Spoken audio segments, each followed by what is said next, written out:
ప్రియమైన మిత్రులారా, ఒక మనిషి ఆకలితో వస్తే ముందు అతని మతం చూస్తారా లేక అతని ఆకలి చూస్తారా? ఈరోజు నేను ఒక వీడియో చూశాను. అది చూశాక నిజంగా మనసు కలిసిపోయింది. పేదలకు భోజనాలు పెడుతున్నారు, అది మంచి పని. కానీ అదే సమయంలో ముస్లింలకు అన్నం పెట్టొద్దు అని చెప్పడం ఎంతవరకు కరెక్ట్? అసలు ఇది ధర్మమా లేక రాజకీయమా? హిందూ ధర్మం మనకు ఏమి నేర్పింది? అతిథి దేవో భవ అని నేర్పింది. ఆకలితో వచ్చిన వాడికి అన్నం పెట్టడం పుణ్యం అని చెప్పింది. మరి ఇప్పుడు కొంతమంది నాయకులు మతం పేరుతో మనుషులను విడదీస్తున్నారు.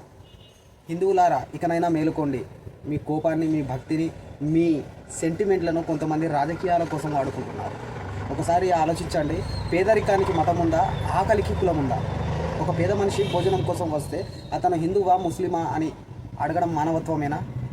మన దేశం గొప్పది, మన సంస్కృతి చాలా గొప్పది. ఎందుకంటే ఇక్కడ ప్రేమ ఉంది, సహనం ఉంది, మానవత్వం ఉంది. కానీ ఇప్పుడు మనుషుల మధ్య ద్వేషం పెంచి ఓట్లు సంపాదించుకునే ప్రయత్నాలు, రాజకీయాలు జరుగుతూ ఉన్నాయి. నిజమైన హిందుత్వం అంటే అందరినీ ప్రేమించడం, సహాయం చేయడం, ఆకలితో ఉన్నవాడికి అన్నం పెట్టడం. దేశం నేర్పే వాళ్ళు ధర్మాన్ని కాపాడరు, మనుషులను కలిపే వాళ్ళే దేశాన్ని కాపాడతారు. గుర్తుపెట్టుకోండి మిత్రులారా, మనమందరం ముందుగా మనుషులం, తర్వాతే మతాలు. ద్వేషం కాదు, మానవత్వమే ఈ దేశానికి నిజమైన బలం. ఈ అంశంపై మీరేమనుకుంటున్నారో కామెంట్ చేయండి. మరో వీడియోతో మళ్ళీ కలుద్దాం.